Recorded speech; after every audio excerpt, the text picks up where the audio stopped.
This video is an excerpt from The Passive Income Show, presented live every week. To learn more about The Passive Income Show, just go to the description box below this video.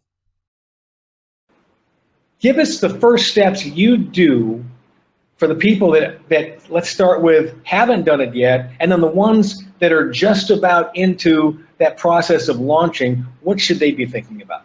Sure. And let me preface this by saying that there was a period of time when I used to work for the eBay seminar company where I was responsible to create a new webinar every week for this company.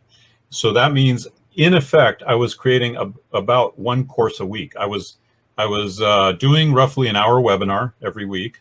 And if you add that 1 hour plus some PDFs and maybe a little bonus material, you probably have a Udemy course right there. Right. So I developed this system, and it's just a very simple, everything I do, I try to make it very simple because, again, time management, efficiency, getting things done quickly and moving forward. So the system is very simple. I use a yellow pad. And you guys, if you see any of my blabs, you'll see I'm always talking about yellow pad. I think this is one of the greatest inventions ever. And it doesn't cost, it's not $500 like an iPad.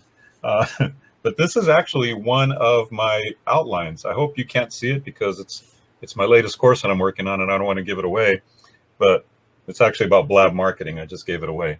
So what I do is I start with a working title, and then I'll just write introduction, and I'll get my mind flowing on what would be the most important questions that a student of mine would have on this topic.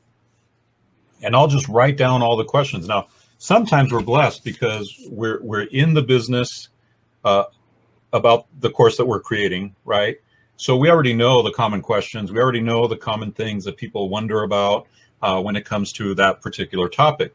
But what I do is I just make a big list. Okay, this is actually one page, and then I got excited and I started creating like 10 ways to market your business on Blab. And then I got to like case studies of different businesses and what they could do to market. So once I was done, I mean, this shows you how excited I am about this particular platform. Once I was done with this, I realized, you know what, there's 3 courses here. Because typically one of my courses is a full page, and that's it, 1 page of questions. Now, I'm not filling in all the answers to the questions. I'm not filling in anything at this point. This is strictly a phase where you just write down every question that comes to mind, and you go, all right, now if a student had this question, what's the follow-up question to that? You know, and then if they had that question, what flows naturally next? Then I might go something like do's and don'ts of that particular topic. Or I might add something like myths and facts. You know, what do people think about this process, but what's really the truth, you know? Or I'll figure out a way to put in a quiz that makes sense for that particular course. So that's phase 1, is just 1 page of questions. In 1 page of questions, depending on how you fill it in the next phase, that is a course right there. So, you know, I'm sure for a lot of the people that are here and they're building their first course, or they haven't even started with their first course, that might be a revelation because they're thinking, oh, a course, I have to, it just seems overwhelming, right? I have to tell them everything about this topic that ever existed and maybe ever will exist in one course. I did the same thing. Right. There are other people that are in the Udemy studio that have talked about this as well. You know, you want to keep your courses to a minimum. I don't say not a minimum. Well, let me back off that word a little bit. You want to keep it reasonable, because the worst thing you do is sell a course to somebody that they don't go through because it's too much. Right. As Dave said, he had 3 courses by the time he finished the first page or finished the 3 pages. It's okay to do that. That's right. So if you make 3 courses that people actually use, that's better than making this massive course that people never get through.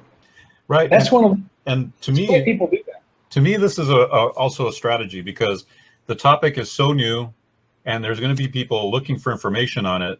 So why not have 3 courses on the topic instead of just 1 big giant course that, like you said, most people won't complete? I'd rather have 3 individual courses that people will complete, or at least will get further along into and keep their interest going, than just kind of, barfing all over them with information. So that's phase one. The second phase is I actually type the titles. So each one of these is a rough title. I'll actually type one title on one PowerPoint page, at the top of one PowerPoint page. So the first title is Introduction.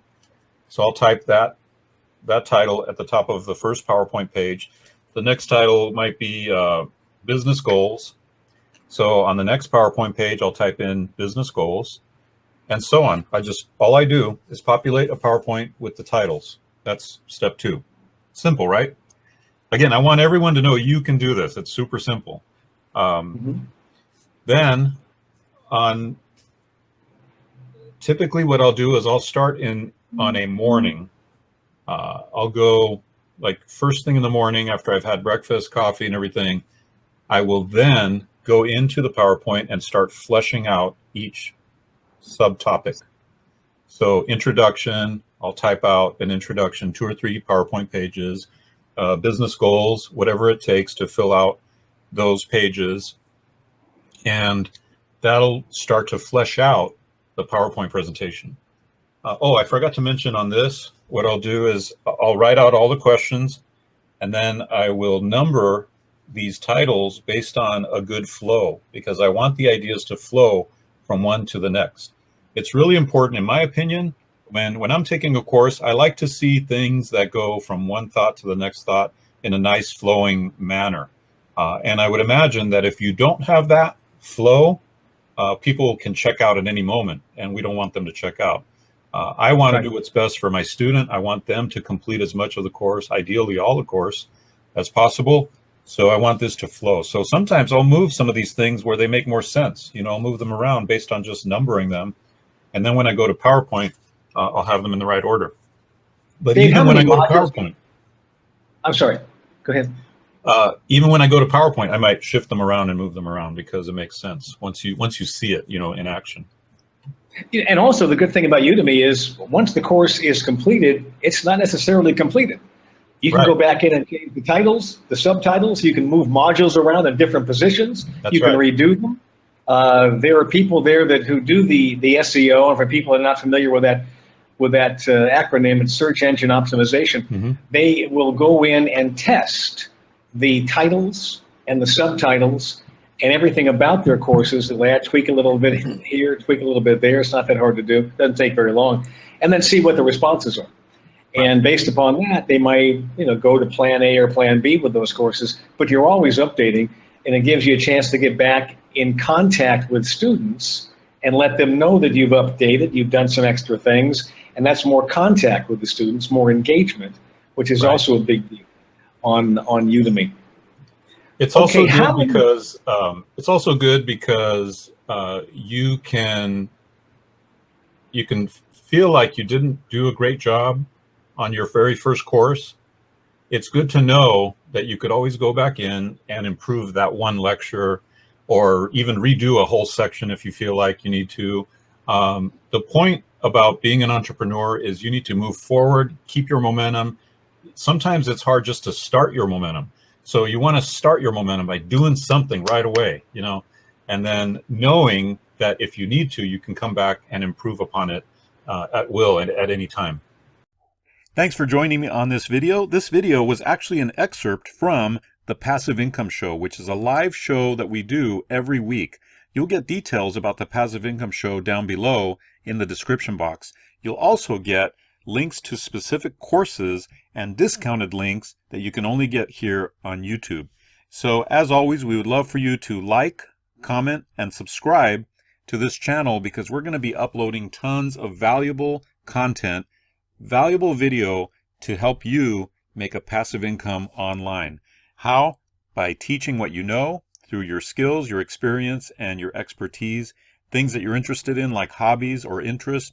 We're going to show you how to take that information that you already know and turn it into online courses that will pay you on an ongoing basis, month after month after month, for just teaching what you already know. So I look forward to seeing you on another video, and I look forward especially to seeing you on our live Passive Income Show.